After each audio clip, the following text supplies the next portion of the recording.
It was a muggy Tuesday afternoon in late September when I first saw the gate that would change my life. I've been on the phone with the cable company, arguing about a bill I didn't owe when my father's call cut through the static. His voice was a faint rasp, nothing like the gravelly bark of the ex-Navy SEAL I'd grown up fearing and admiring. "Jake," he'd said, "something's wrong. Can't feel my left arm. Vision's all fuzzy." He didn't finish the sentence. He didn't need to. I knew what it meant. I hung up on the cable rep mid-sentence, dialed 911, and tore out of my apartment, keys jangling in my trembling hand. My father, Henry Sullivan, lived in Willow Creek, a gated community 30 minutes from my downtown loft. It was the kind of place where the lawns were manicured to military precision and the mailboxes all matched pristine, soulless, and governed by a homeowners association that wielded power like it was a divine right. I'd always hated it, but Dad loved the quiet, the order. He'd built his house there after Mom passed, a fortress of solitude to keep the chaos of the world at bay. That day, though, the chaos wasn't outside the gate. It was inside, clawing at him, and the gate, the one thing he'd trusted to protect him, was about to betray him. I arrived just as the ambulance screeched to a stop, its lights flashing red and blue against the polished steel bars. 2 paramedics were already at the keypad, jabbing at the buttons with growing frustration. The gate didn't budge. I leapt from my car, engines still running, and sprinted to the intercom. My heart was a jackhammer in my chest, each beat screaming, "Hurry, hurry, hurry." I mashed the call button, and after an agonizing 3 rings, the camera flicked on. There she was, Margaret Voss, the HOA president, staring down at me through the grainy lens. Her silver blonde hair was pulled into a tight bun, her lips pursed into a line that could have sliced glass. She wore a pale blue cardigan, arms crossed like a sentry guarding a castle. "Margaret," I shouted, voice raw, "my dad's having a stroke. Open the damn gate." She tilted her head slightly, as if I'd asked her to approve a new paint color for the clubhouse. "This vehicle isn't registered with the community," she said, her tone flat and final. "Emergency or not, we have protocols." I blinked, stunned into silence for half a second before the rage erupted. "Are you serious? He's dying. Open it now." She didn't flinch. She lifted a clipboard, God help me, an actual clipboard, and scanned it with the deliberation of a bureaucrat auditing tax returns. "Residents are responsible for pre-approving all guests and services," she recited. "Policy is policy, Mr. Sullivan." Then the screen went black. I slammed my fist against the intercom, the metal biting into my knuckles. The paramedics were yelling now, too, one of them radioing for backup, while the other kicked the gate like it might feel shame. It didn't. 13 minutes past 13, endless, suffocating minutes before a maintenance worker, a wiry guy named Tom, who lived 3 houses down from Dad, ran up with a manual override key. He'd heard the commotion from his garage and sprinted over, cursing Margaret under his breath. The gate creaked open, and the ambulance roared through, tires squealing. I followed on foot, my sneakers pounding the asphalt, lungs burning, praying I wasn't too late. Dad was sprawled on his living room floor when I burst in. One arm was limp, the other twitching faintly, his eyes half open and glassy. The paramedics swarmed him, barking orders to each other: oxygen mask, for line, stretcher. I knelt beside him, gripping his cold hand, whispering, "Hold on, Dad. Just hold on." They rushed him to the hospital, and I trailed the ambulance in my car, the world blurring past me in a haze of terror and adrenaline. He didn't make it. The stroke had torn through his brain like wildfire, and those 13 minutes, those precious, stolen minutes, had been the difference between life and death. 2 days later, I signed the papers to turn off the machines. He slipped away quietly, the way he'd always lived, leaving me with nothing but a hollow ache and a burning question. Why didn't she open the gate? Margaret sent a condolence card the day after the funeral. It arrived with a violation notice tucked inside, citing me for excessive noise during the ambulance fiasco. Apparently, my screams for help had disturbed the neighborhood's tranquility. I stared at that note, the crisp white paper trembling in my hands, and something snapped. Not sadness anger. Cold, surgical anger. I wasn't just a grieving son anymore.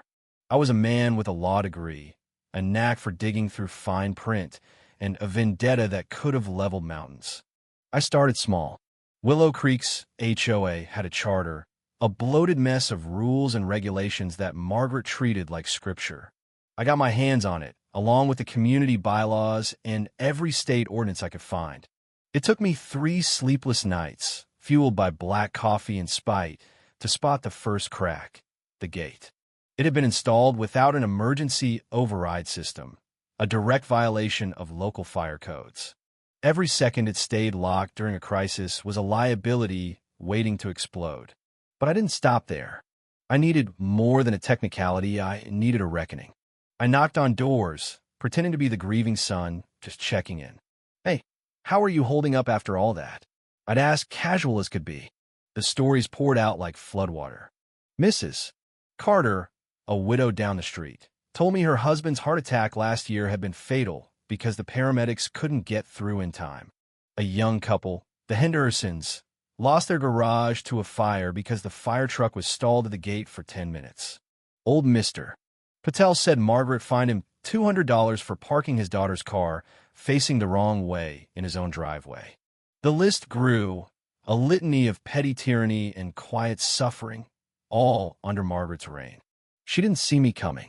She was too busy issuing citations, $50 for a kid's basketball hoop, $75 for a mailbox with Chip Painto noticed the storm brewing. Then she overplayed her hand. A week after Dad's funeral, I got a certified letter accusing me of inciting emotional distress by yelling at the paramedics in public view. It was so absurd, I laughed at a sharp, bitter sound that echoed in my empty house. That letter was my green light. She'd given me a paper trail, and I was going to bury her with it. I filed my first complaint with the city the next day, a quiet little request to review the gate's installation permit. There wasn't one. Then came a fire marshal's inspection, followed by an ADA accessibility report. Each move was a jab, precise and legal, chipping away at her empire. She retaliated, of course. A process server showed up at my door with a lawsuit, harassment, defamation, disruption of community harmony. She dragged the entire HOA board into it, thinking the weight of their collective name would crush me. Big mistake. She'd made it personal, and I don't fold when it's personal, I get sharper. My lawyer, Rachel Torres, was a force of nature. She cut her teeth on HOA battles and had a smile that could disarm a dictator. When she read Margaret's lawsuit, she grinned like a kid unwrapping a Christmas present. "This is a gift," she said, tossing the papers onto her desk. "We're countersuing wrongful death, negligence, emotional distress, the works."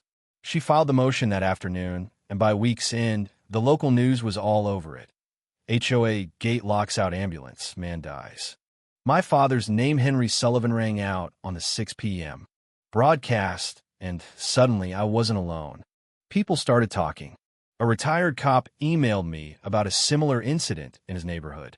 A woman from across town said her son's asthma attack turned critical because delivery drivers couldn't get oxygen tanks through her HOA's gate. The comments under the news story were a wildfire outrage, horror, shared trauma. Margaret's response? A press release dripping with sanctimony. "We regret the unfortunate loss, but rules exist to ensure safety and order for all residents." It was like she dared the world to hate her more. The cracks widened. The city launched an investigation into Willow Creek's gate system and found it hadn't had a working override in 2 years.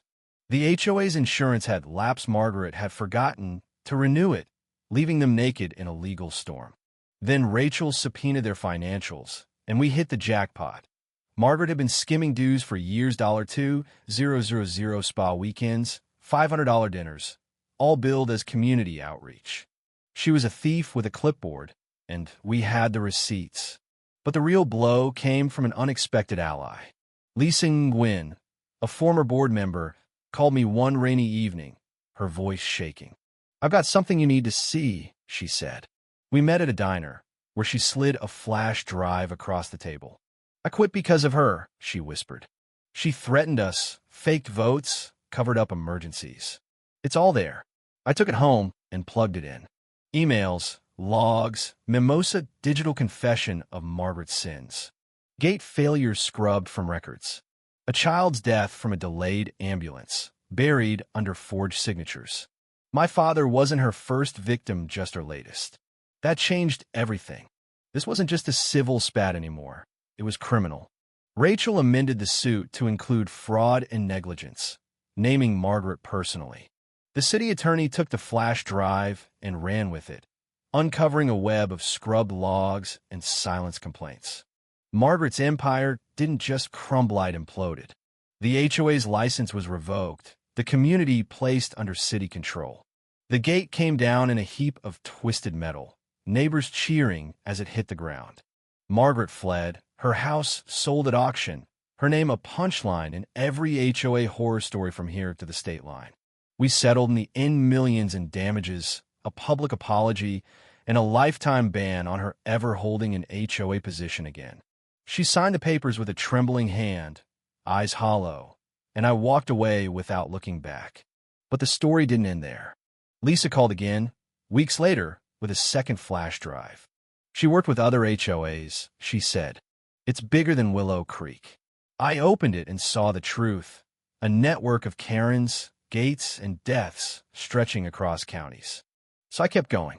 I founded the Sullivan Access Project in Dad's name, pushing for laws to mandate emergency overrides in every gated community. The first bill passed 6 months later, and others followed. I started a podcast, Behind the Gate, letting survivors tell their stories. The movement grew slowly, then all at once. And one day, standing where that gate once stood, now a patch of wildflowers, I realized something. This wasn't about revenge. It was about freedom from petty tyrants, from locked gates, from the illusion that order could ever trump humanity. I whispered to the wind, no one dies behind a keypad again. And for the first time in months, I felt the weight lift. Not gone, just lighter. Enough to keep fighting. Enough to live. If you were the one in this story, how would you react? Would you stand up and fight back, or accept the unreasonable pressure and control from the HOA? Share your thoughts in the comments below. And don't forget to subscribe, like, and share this VY Deo with more people. Your small action gives us the motivation to keep bringing you more intense and engaging stories. Thanks for watching, and we'll see you in the next VY Deo.